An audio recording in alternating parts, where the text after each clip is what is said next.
Hi, thanks for joining me on what has ended up being a cool rainy day. I thought it was going to be hot this week, so I wanted to prepare a cold noodle salad, but we can still make it today, and then when the next hot day comes around, you can try this.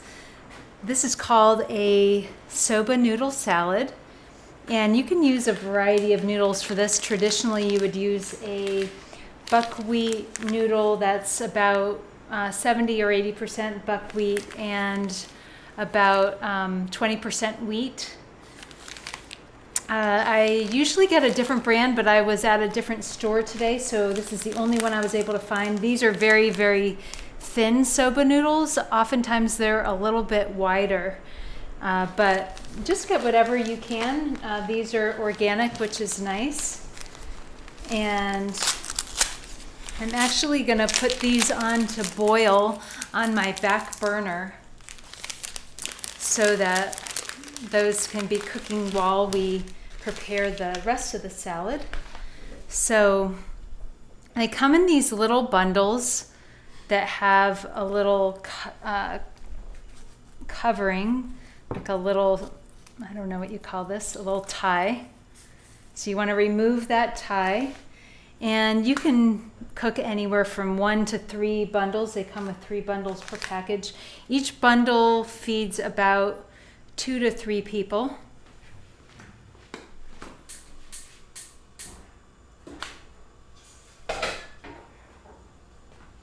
So I actually think I better start it here because I'm going to need to stir this around a bit. And so for the soba noodle salad, besides soba noodles, we're going to need some ingredients for a dressing. And I've been trying a few different ways of making the dressing this past week. You might even discover your own way of making the dressing. But what I came up with was 1 part each rice vinegar. If you don't have rice vinegar, you could use something like lime juice. It'll be a little different, but it'll at least give it that a little bit of a tart flavor. And 1 part mirin. And this is a naturally fermented mirin. That means it's not made with corn syrup or caramel color. It's just fermented rice, so it's got a naturally sweet flavor. So 1 part vinegar, 1 part mirin. And then 2 parts cocoa aminos or soy sauce or shoyu. This is a little bit less salty than shoyu. And 2 parts sesame oil. And you may want to use toasted sesame oil. That'll give it a stronger sesame flavor. This has a more subtle sesame flavor, which I like, but sometimes I like the toasted flavor as well. So let's see, these are going to cook really quickly because they're so thin. Usually soba noodles are about twice as thick as these, but these are probably just going to take about 3 minutes to cook. And then some other ingredients I thought would be nice to put in there are some shiitake mushrooms. I slice these thinly, and we're going to saute these in just a little bit of sesame oil. And then got some cilantro that I chopped and some green onions that I sliced into rounds. And one more thing I almost forgot to mention was we're going to put a little bit of ginger in the dressing. So that's something that's optional. You could also use a little bit of ginger powder if you don't have fresh ginger. But what we're going to do with this, I may as well show you while the noodles are cooking, is I'm just going to peel a little bit of the ginger root. Can you see that, Nelson? Yeah. And a lot of times I just use a spoon like this. It's even easier than using a vegetable peeler. So I just want to expose what's under the skin here. And it's a really juicy piece of ginger.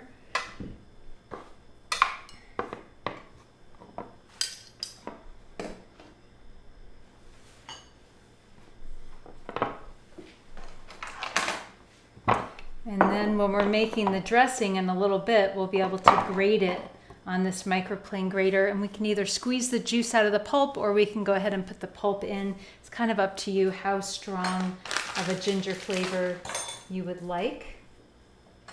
So let's see, while the noodles are cooking, I actually think it would be a good idea to make the dressing.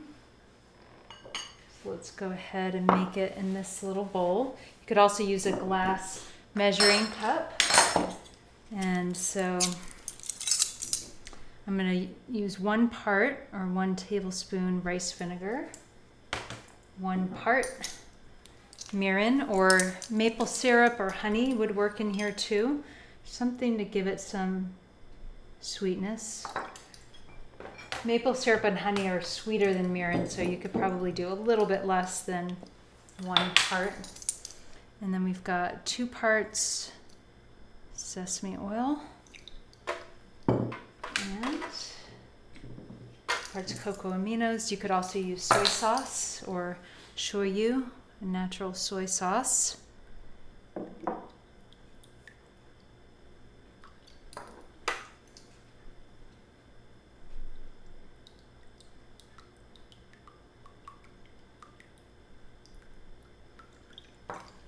And since we're using cocoa aminos and not soy sauce for ours, I'm going to put a little bit of sea salt. Just drizzle in a couple pinches of sea salt.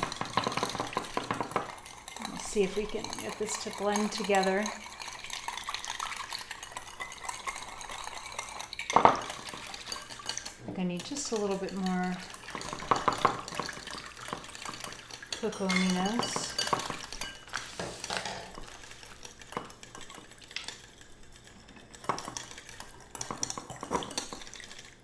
Okay, that looks pretty good. And then grate some ginger. It's okay if a little bit falls in there.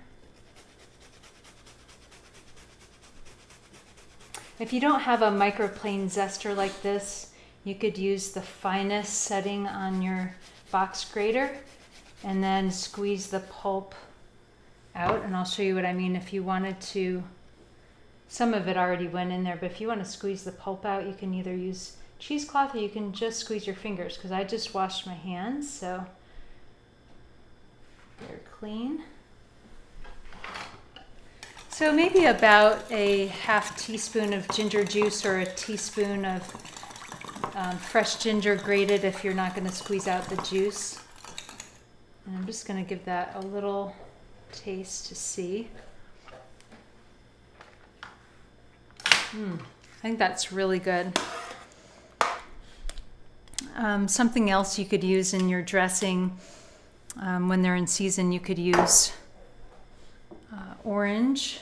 So I just tested a piece of this and it is ready. You could use some orange juice instead of lime juice or rice vinegar. And that would be really nice.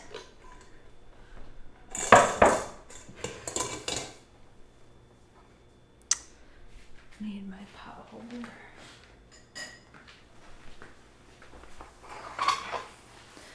So sometimes I will plunge these noodles after they've been drained into an ice water bath.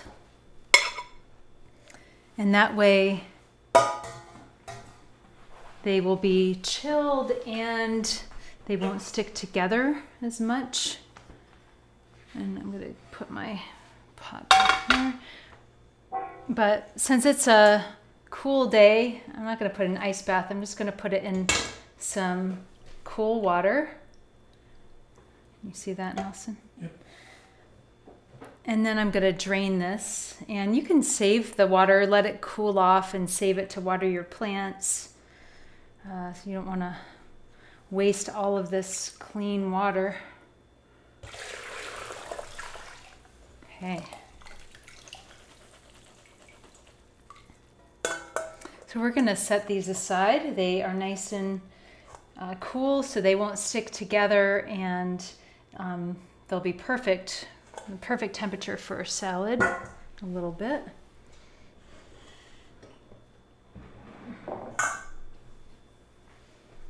Okay. Next, let's get back to our saute pan so we can make, we're gonna make the sauteed mushrooms. I wanted to tell a story. When I lived in Japan, Nelson, come on over. hi everybody. When I lived in Japan, soba was a really big product of the area that I lived in. And there were some restaurants where you could get cold soba that was chilled in spring water. Whoa. Yeah, they were up in the mountains, and there'd be Nice and spring cold. water coming out of these old bamboo pipes from the ground.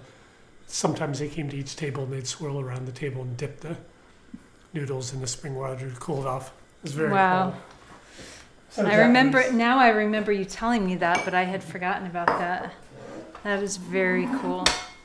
Yeah, and sometimes instead of making a salad like we're doing here in Japan, I've seen this on various recipes and blogs that they will serve a dipping sauce alongside the soba noodles that are chilled, and then you take some soba noodles in the chopsticks and dip it into the sauce. So it's just a different style of what we're doing today. We're making more of a salad, and that's more of just a noodle dish with a side of marinade. And I'm sure that they would like it saltier than what I'm making, because Japanese really like their soy sauce and shoyu to be strong.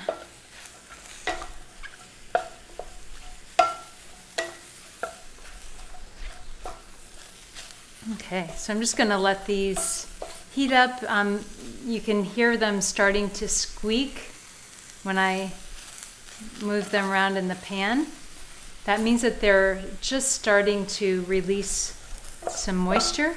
Can you hear that, Nelson? Mm-hmm. Squeaky. So all of a sudden they'll kind of start releasing moisture. Could add a little pinch of salt to help it along a little bit. Help them release their moisture a little faster. And if I cook the mushrooms in more or less a single layer like this, we're more likely to get kind of a golden brown on the outside rather than have them be mushy. So these will have a little bit of, kind of browning or crispiness to them, which is nice for a salad. I've also seen people marinate mushrooms to put in soba noodle salad. For some reason, I like mine cooked and then just drizzled with a little bit of cocominos or drizzled with a little bit of shoyu. It's different styles.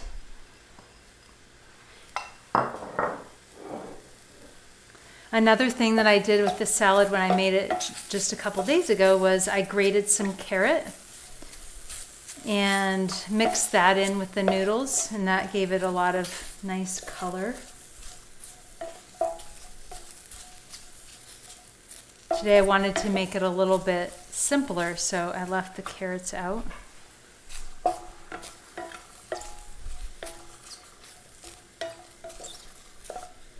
And I just made one bundle of noodles today since we've been making so much noodle salad around here the last couple days. I didn't need quite so much. So I probably won't need all of this dressing.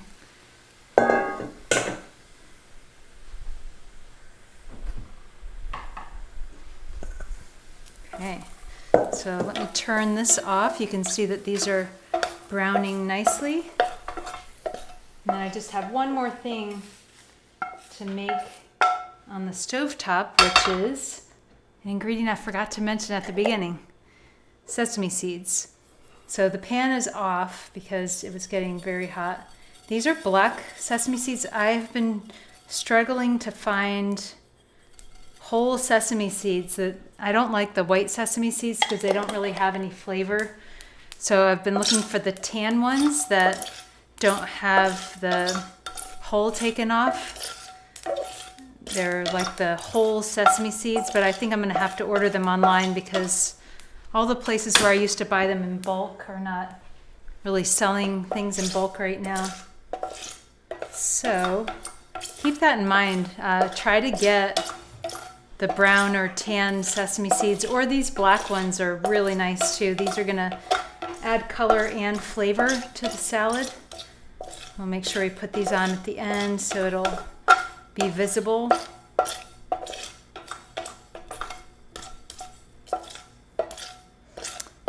And if I had extra scallions, I know what I would have done with them. I just thought of something.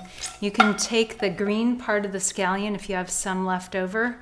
I only had 2 green onions left, so I had to use it all up. But if you have the long green part, you can actually slice the green part lengthwise into ribbons and then put it in some ice water and they will curl up. And then you can use that as a garnish on your salads. So that's just something fun that you can try. Okay, looks like sesame seeds are about done. I'm not even going to bother to put those into a dish.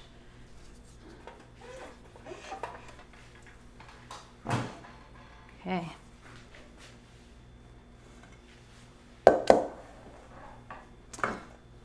All right, I think we're ready to assemble the salad. Is this in a good spot? Mm-hmm. Move forward. Okay.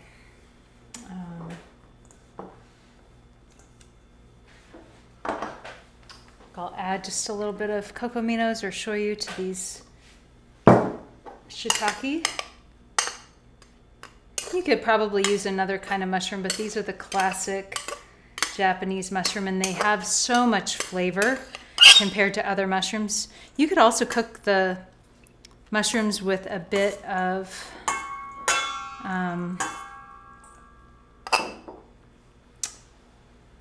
garlic. You put a little garlic in with the sesame oil, and that would be really delicious. Okay. Next, save a few for garnish. Green onions and cilantro.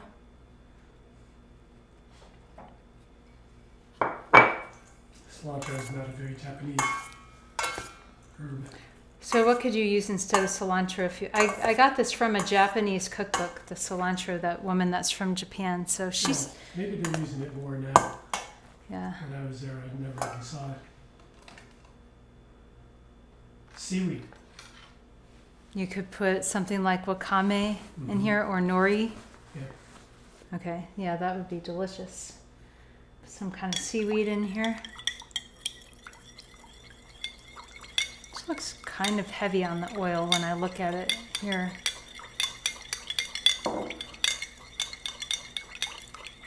Okay.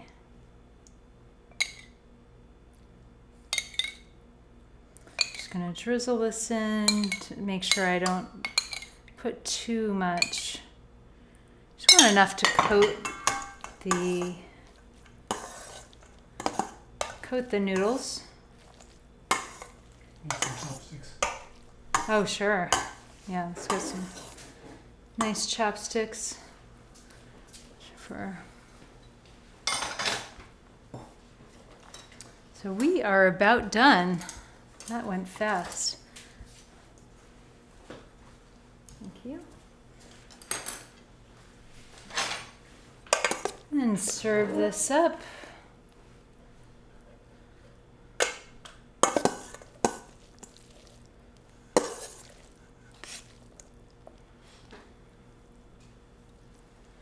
If it's a hot day, you could probably even chill the bowl, right, Nelson?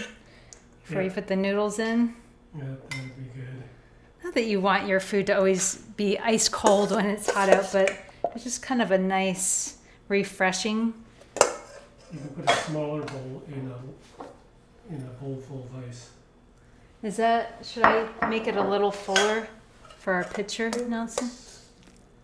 Maybe just a little. Maybe just Okay.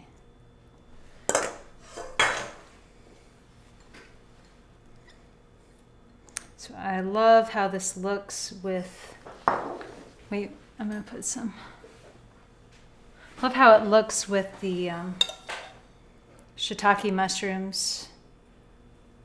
A lot of shades of brown and green in here. And now the black sesame seeds are going to stand out because they're different than they're a starker contrast than the tan ones that we're used to using. Looks really good. So I hope that you will try making your own soba noodle bowl and, you know, just try it with different ingredients. I made some suggestions in the blog post I'm going to post a little bit later today. I'll post it along with this video. And I'll also have this video on YouTube later if you want to share it with anybody. And please subscribe to my YouTube channel, by the way. I've got all the archives of cooking together on there and several other videos, but I'm trying to get more people involved on there. And if you like these kind of simple recipes, a lot of international flavors that are, you know, make variety in your life and in your meals, you might want to check out Cooking Together. That is my supper club that I have. It's a virtual supper club. We're gonna have our first virtual potluck in about a week and a half, and every week I send out a video and a recipe. It's different than these videos because they're edited and they're short and they're supposed to be instructional, so they're not live videos. But anyway, they're an instructional video and a recipe, and we have a monthly theme that we follow. So this month's theme is 30-minute meals that you can prepare in under 30 minutes. And the month before that, we had summer Italian cooking. And before that, we had summer Asian cooking. And before that, we had healthy French cooking. So it's been really, really fun and delicious making all of these weekly meals with the folks in Cooking Together. So. And this was a 30-minute meal too. Yeah, this was definitely came together in 30 minutes or less, so it goes with our monthly theme. So thanks for joining me, and enjoy making your noodle salad. We'll see you here next week, Wednesday at noon. Take care.